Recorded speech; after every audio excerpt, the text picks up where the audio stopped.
Hi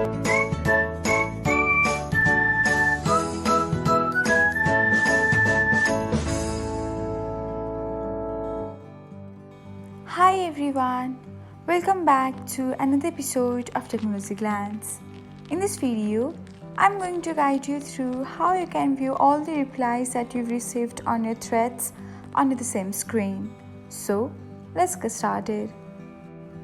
Watch till the end and don't forget to subscribe to Technologyglance by hitting the subscribe button and press the bell icon so that you'll never miss another update. Without further ado, let's get started. First of all, open the Threads app on your device. Next, tap on the heart icon beside the profile icon.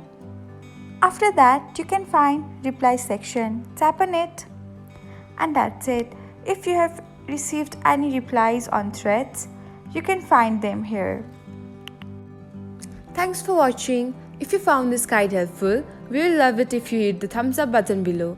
We upload great new tech tutorials like this one every day. So, don't forget to subscribe to our channel and hit the bell icon to get an update as soon as we post a video.